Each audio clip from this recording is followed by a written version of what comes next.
Tech billionaires wear plain grey t-shirts, while modern rappers embed $24 million pink diamonds directly into their foreheads. Society looks at the new rich and calls them tacky.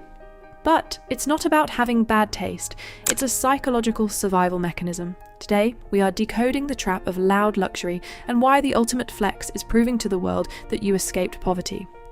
If you have already hit the subscribe button and left a like on this video, let's begin.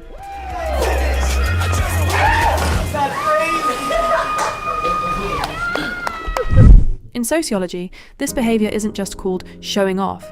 It has a highly academic, fancy name: conspicuous consumption. The term was coined by a sociologist named Thorstein Veblen way back in 1899. It basically means spending a ridiculous amount of money on things you absolutely do not need, purely to publicly display your economic power. It is the human equivalent of a peacock spreading its neon feathers to assert dominance. Except, instead of feathers, it's a diamond-encrusted Richard Mille watch that arguably tells time worse than your iPhone. To understand why the new rich shove their wealth in our faces, we have to look at the massive psychological war between old money and new money. Old money, the legacy families, the royal bloodlines, the generational billionaires, they whisper. Why? Because they have absolutely nothing to prove to you. When your great-grandfather basically invented modern banking, you don't need a giant Louis Vuitton logo across your chest to let the valet guy know you are wealthy. You wear a blank, unbranded Loro Piana sweater, and your last name does the talking. They were born at the finish line. But new money, rappers, professional athletes, self-made internet stars, they didn't inherit a last name. They inherited survival. When you grow up in an environment where poverty is the default setting, where you literally had to sleep on the floor or hustle just to eat, getting rich isn't just a financial transition. It is an escape. And when you escape a burning building, you want everyone to know you made it out alive. You don't escape generational poverty and celebrate by buying a quiet, beige cashmere turtleneck. That doesn't send a loud enough message to the people who doubted you. You celebrate by buying a chain so bright, it permanently blinds your haters. For a rapper who came from nothing, a $500,000 necklace isn't jewelry. It's a wearable middle finger to the system. It is a physical, undeniable receipt of victory. But it goes deeper than just celebrating an escape. It's also about the imposter syndrome of wealth. When a 19-year-old kid suddenly makes $10 million from a viral rap song or a massive brand deal, the society of the old elite doesn't actually accept them. The country clubs don't want them. The traditional billionaires look down on them. So, what do you do when the gatekeepers of wealth refuse to let you into their quiet, minimalist club? You build your own club, and you make it as loud, as flashy, and as disruptive as humanly possible. This brings us to the most genius and slightly evil part of the equation: the luxury brands themselves. If you look at the history of companies like Gucci, Louis Vuitton, or Prada, they didn't start by making neon green sneakers that look like alien spaceships. They made leather trunks for European royalty and saddles for people who owned horses that cost more than your house. They were quiet. But in the 80s and 90s, hip-hop culture started adopting high fashion. Shout out to the legendary Dapper Dan in Harlem, who was literally bootlegging Gucci logos onto tracksuits because the actual brands refused to sell to rappers at the time. But eventually, the accountants at these luxury houses looked at the numbers.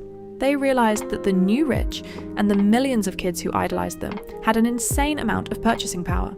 So the brands flipped the script. They realised that if they took their tiny, classy logo and blew it up to cover 100% of a jacket, the new money crowd would buy it instantly. Why? Because the logo does the talking for you. This is how we entered the era of logo mania. And this is where the luxury brands pulled off the ultimate scam. They created a two-tier system. If you walk into a Louis Vuitton or Gucci store today, the front of the store, the bright, flashy section, is filled with giant logos, chunky sneakers, and belts with buckles the size of a dinner plate. This is the bait. This is designed specifically for the 19-year-old YouTuber who just got his first AdSense check, or the crypto bro who wants to look rich on Instagram. They buy this stuff put it on, and essentially become unpaid, walking billboards for the brand. But if you go to the back of that exact same store, or into the VIP rooms, it's completely different. No massive logos, no neon colours, just impeccably tailored, unbranded leather jackets, cashmere coats, and bespoke suits. That is the real luxury. That is what the old money buys. The brands are literally playing both sides. They sell the loud, flashy, look at me aesthetic to the new rich to fund their empires, while quietly selling the stealth wealth aesthetic to the old elite. And let's be honest, some brands are just trolling at this point. I'm looking at you, Balenciaga. They are out here selling a literal leather garbage bag for $2,000 and sneakers that look like they survived a zombie apocalypse just to see if rich people will buy them. Spoiler alert, they do. It's the ultimate meme, a massive social experiment, and the joke is on anyone swiping their black card. But here is the fascinating plot twist. The life cycle of the new rich eventually evolves. Look at the biggest icons in hip-hop or the creator economy over a 20-year span. Look at Jay-Z. In the late 90s and early 2000s, he was wearing oversized jerseys and massive platinum chains.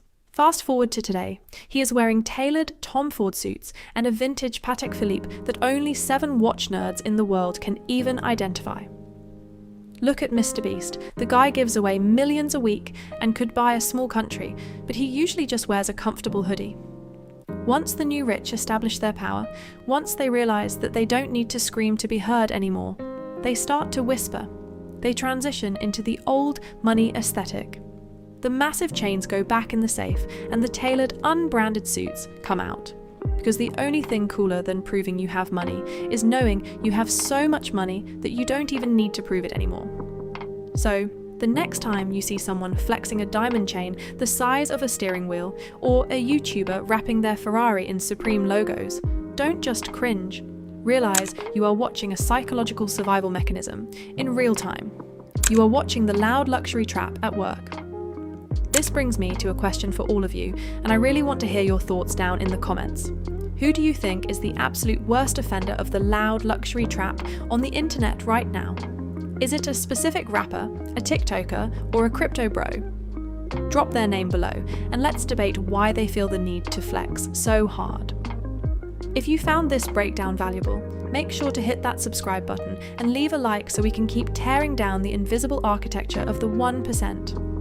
Until next time, stay observant,